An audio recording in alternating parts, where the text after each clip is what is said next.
Hey there friends and enemies, JoPaWrites here once again, and today I have a brand new Destiny 2 video for you guys.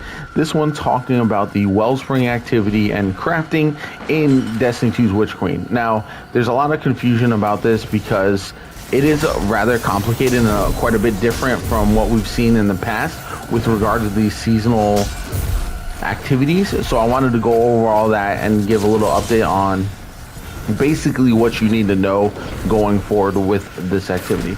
If you enjoy the video, hit that like button, make sure you subscribe to the channel. Helps me out tremendously, shows you want to see more content. I've been putting out loads of Witch Queen content here on the channel, and that doesn't look like it's going to be slowing down anytime soon. So anyway, let's jump into it. Now, the Wellspring activity is on a 4-day cycle.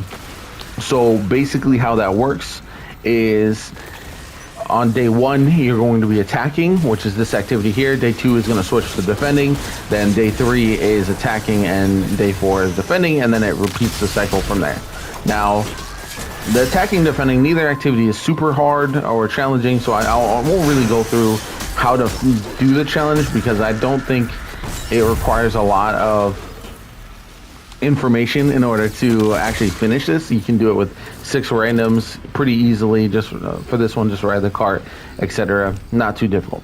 But where the challenge comes in is now you're looking for specific weapon drops, and each of the 4 days has its own particular weapon drops. Day 1 is going to be the Come to Pass auto rifle, and day 2 is going to be the Tarnation grenade launcher.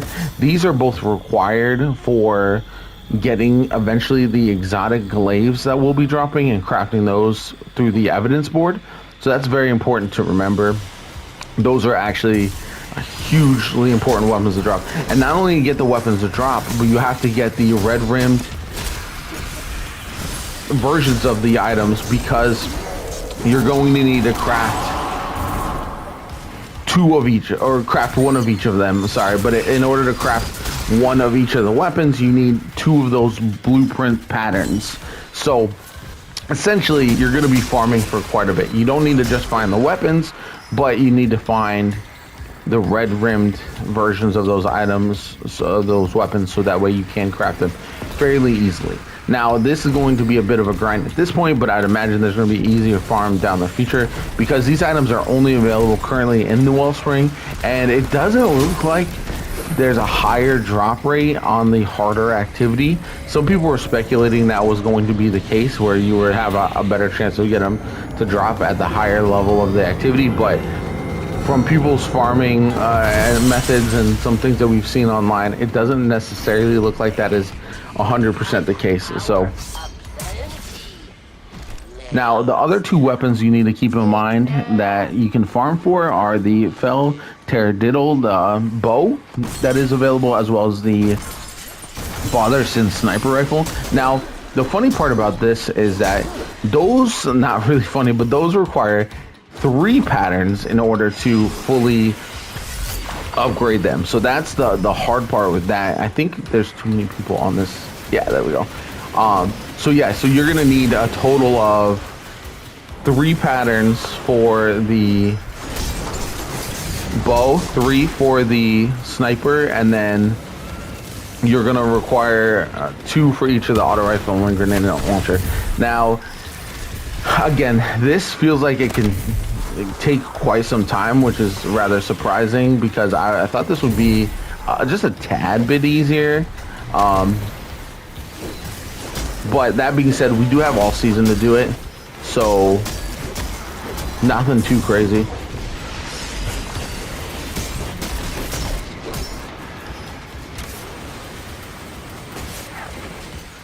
Let's keep at it. Don't be afraid to use your supers in this activity. It's not really needed for the boss.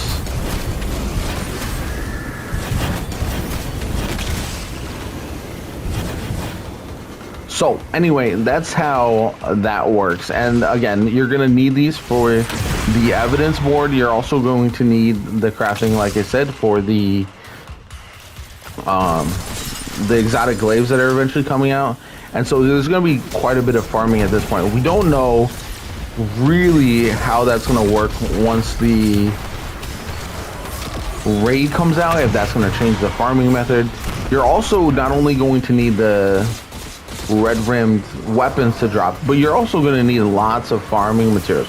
So what I would say is if you're farming this activity anyway, you might as well use your current red-rimmed weapons, your Fusite resonance weapons, just because you can farm your materials for this fairly easily. It's pretty necessary, honestly, in order to make good progress, because the farming is going to take quite a bit of time.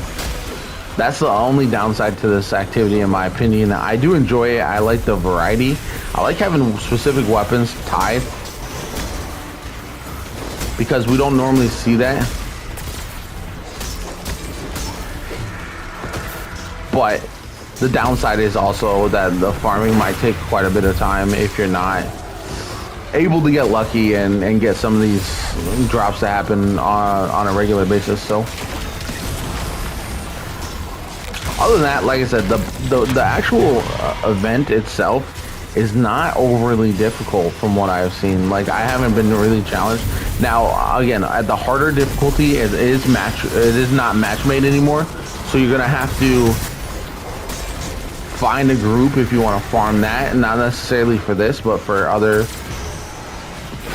like, say for example you want to farm that for the alloys or other resources that might be more available at that point. So keep that in mind, because not everything is going to be the easiest to find on the base level, but it's a pretty quick and easy farm, to be honest, if you're to do this activity fairly quickly.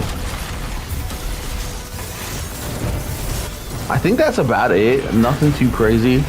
As you can see, I just got the plate, but hopefully we get a... Hey, I never doubted you for a second. Yeah. So unfortunately, I did get armor from this for this run, so that doesn't help me out. So that means I'll be back in the activity anyway. My name is JoPaWrites. I hope you enjoyed the video. I hope that cleared up some of the confusion. Again, make sure you are farming the days that you need to farm for the specific weapons, because they do have their own individual days, and that's just something to pay attention to. Anyway, my name is JoPaWrites. I hope you enjoyed the video, and I'll catch you all later.